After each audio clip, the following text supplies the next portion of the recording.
YouTube, what's happening? I'm so glad to be back. It's your boy CUTSBYWATTS, and I apologize. I haven't put out no content, but I truly appreciate everyone's patience. Shout out to those who have DM'd me or messaged me asking when new content was on its way. Man, with the new move, now located in Dallas, just trying to get everything situated. So I had to take a little break from the YouTube content, but needless to say, we are here, we are back, and I'm working very hard to get this back on a regular basis for all you who appreciate these videos. I appreciate y'all even more. Up to this point, I've done 2 bald fades for you. So today, y'all getting a high taper. I'll be tapering the sides and the nape area. As you can see, my boy Zay has long hair, so I gotta clip it up to make sure my canvas is clear. I'm not removing any bulk, so therefore I'm just going to go ahead and make my first initial guideline using my Andis skeletons. You just want this to be as clean and as crisp as possible for the simple fact that it's the foundation for your taper and your blend. So make sure you get it right and as nice as possible. Taking my Oster fast feeds, I'm going to go ahead and go up about 1 inch with my lever all the way open. Once again, creating that second guideline. And as you'll notice here, I'm using a lot of lever play. Flicking in between, going half open, half closed, and everything in between that, just to make sure this blend between no guard closed to no guard open is smooth and consistent.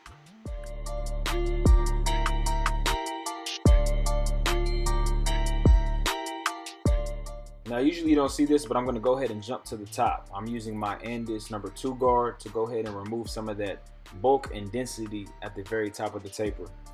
Once again, this taper is very high, so I'm just kind of meeting where it's at. And you'll notice this in the end, but due to the space that I've been given, I have a lot of room to stretch the fade. So it's going to come out mad crispy. I know it's tougher to get these type of blends when you have such a small surface area to work with, but because this taper was already naturally high, I don't have to really do much to it to make this blend very smooth. Currently using my number 1 guard, and following this you'll see that I just go to my number 0 guard, and it's just a process of elimination which allows me to blend this pretty easily.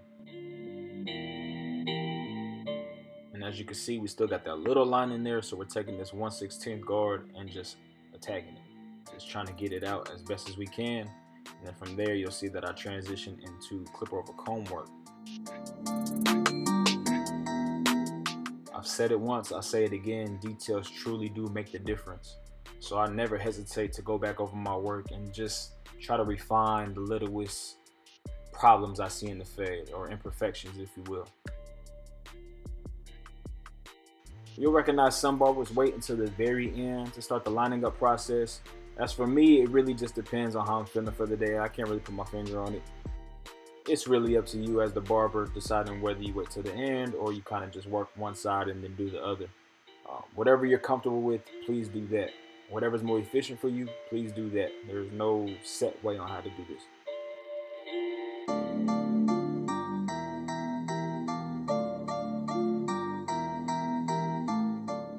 To those tuning in, I truly appreciate you. And for the sake of your valuable time, I'm just going to go ahead and speed up these clips for this side taper.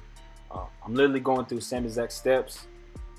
Nothing's done differently. So if you understand the process that I took on the left side, then you'll have no problem understanding what I'm going about here on this right side.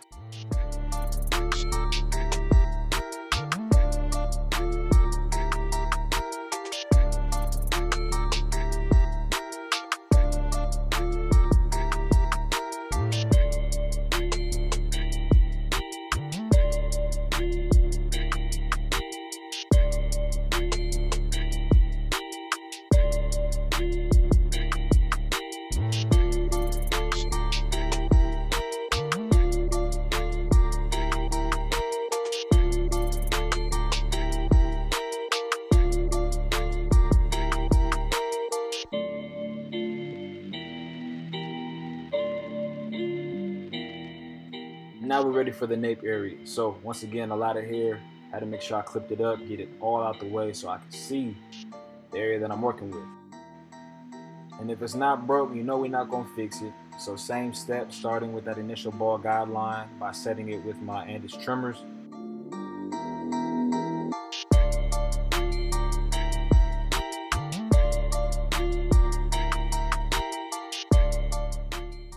So once again, we have our Oster fast feeds, no guard on it, lever all the way open, going up about 1 inch. And the funny thing about this is, I remember when I went to go see Mr. Todd Bernard, iCut Pro, as some of you may know. I went to his class in New York. Man, I remember it was some downtime, and I'm just sitting there, I'm thinking, I was like, I recognize that a lot of these dope blends come from everything that's transitioned with no guard, meaning everything from that close with no guard all the way to the open with no guard is really where the blend comes into full effect. And he was like, repeat that, what'd you say? And of course I repeated it. He was like, yeah, man, I would agree, that's it. And as a young barber, you're just so fearful of taking up your fade too high with anything without a guard. You think it's the worst you can do. You're gonna ruin the fade, but I promise you, once you understand lengths and actually the art of fading, this is one of the best things that had took my barber game to the next level. Once I got comfortable blending without guards, I recognized a lot of improvement within my work. And so I encourage young barbers, try it out. You know what I'm saying? You don't gotta do it on a crazy cut, but if you got a homie who just gets a buzz cut, try it with the taper. You know what I'm saying? And from there, then try it with the fade. Just try something and don't be fearful of it. I promise you it's gonna work, and I just wanna spread the knowledge as best as I can as it was shared with me. As you can see, we have our number 2 guard, and we're just working on debulking some of that higher up area. I really made it to goal to not take it up too high. I wanted to stick below the occipital bone. Just something I've been more comfortable with. And as you understand contrast, you know that having a darker area up top will only highlight the blend beneath it. So that's kind of just my reasoning behind why I took that approach.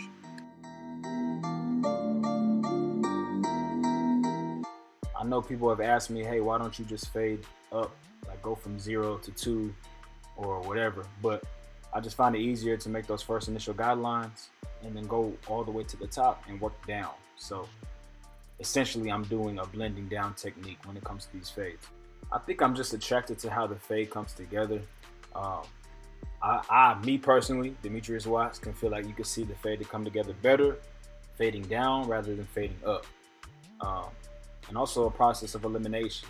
Once again, for you new barbers that may have not developed a style or a technique or a process as to how you go about cutting, fading, this isn't a bad one to adopt. It's literally the process of elimination. And then here we are with that number 0 guard, like I promised, knocking out this very last line that we see in this taper. I promise you it's really easy. I don't know how to make it much easier than this. I'm not that great of a barber, I promise y'all. It's just the techniques work. You know what I'm saying? The techniques work. And so once you find one, you got to work with it. And so you can slowly see that line coming out literally as I speak. And so don't say the watch didn't tell y'all. I told y'all, I promise. Quick little lineup. I'm gonna go ahead and get this sharp and crisp. And you can see as the fade works into our favor, or our line is naturally dark. Later on, I go ahead and I add enhancements just for the effect, but it's really not needed at all. When you fade properly, your edges, your corners, whatever you're trying to achieve can naturally be dark. It's just all about the steps that you take. Went ahead and already had lined up my guy. Now this is just footage of me doing the razor finish. And barbers, for real, please offer razor finish in your services. It really is a difference maker for obvious reasons. And just really, I see too many barbers, young, old, seasoned, whatever, worried about what the sharpest trimmers are they 0 gapped or what have you. And my thing on that is, at the end of the day, if you're using a razor finish, then we're all ending up at the same result. There's no trimmer, no matter the brand, that's gonna get a closer edge up than a razor. So once again, if your client skin can allow a razor finish, I highly suggest that you implement that and just see how it improves the quality of your work. Now for a nice sharp enhanced finish, I will be using the Tomb 45 and BeamTeam Cordless Air Compressor. Now you can use any type of card, whether it be business card or whatever. Just you want a surface that has sharp corners and sharp edges, something that reflects the lineup that you have already put into your client's head. And you're just gonna spray lightly. You don't want to abuse especially when using a semi-permanent die. It's easy to over enhance a lineup. You just want to have a nice, sharp, clean, aesthetically pleasing finish. So I say apply lightly and add as you see fit. When I shot this tutorial, I was using the Kiss Express and the alcohol mixture recommended by Chris Basio. As of lately, I've invested in the Tune 45 No Drip. It's essentially an enhancement solution that comes already made. So all you have to do is shake up the bottle, apply it to the compressor, and spray, and it's done. So it's really simple and it's really effective. Now I got to go through and line it up real quick, and go ahead and just tap that line, make sure everything's where it needs to be. And I didn't do a little intro video this time, so I had to go ahead and throw in a cameo, let y'all know it wasn't somebody else cutting it and I'm taking the credit. Nah, it really is me. It really is Watts. But seriously, man, if y'all tuned up to this point, I truly appreciate y'all. Keep rocking with me. I promise to have more content out as soon as possible. Just bear with me, be patient with me, and know that I'm trying my best to execute great quality work. As you can see, we got my boy Zay proper, for real.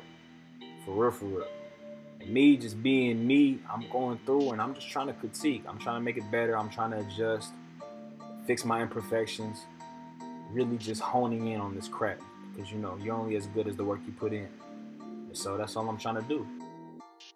This is known as the Bronze Series 9 shaver, but to Cuts by Watts, it is known as Cleanup Crew. This thing gonna take any little of the stubble, any last hairs that you may have missed. It's getting all that. It's getting it as close to skin as possible, and I think it's truly the best shaver out there, for real. So my people, this concludes yet tutorial number 3, which is a high taper. Oh my God, sheesh. Yeah, man, I think I did my thing with this one. Let me know what y'all think, man. If y'all think I nailed it, let me know in the comments. Y'all think I missed by far, let me know that too. I take the love with the criticism. You simply cannot grow in this game thinking you have it all figured out. You know, I know I don't cut perfect. I know I don't dish the best fades, but what I do know is, you know, I'm constantly working and I'm constantly dedicated to becoming the best barber that I can be. And so I have to be receptive to the, you know, the knowledge that's given. If you're rocking with me, if you're rocking with this cut, please just go ahead, man, like, subscribe, leave a comment. I'm truly interested in the feedback. Y'all have shown love up to this point. I think I'm at 600 subscribers. I know I'm not past 7, but around in between there, and that's truly amazing to me. The views on my first 2 videos are now in the thousands, and I'm just thankful. I'm thankful for all the engagement that I receive from all y'all. It means the world to me. So thank you for rocking with me once again. I hope you enjoyed this video, and please stay tuned for more tutorials on the way. Much love.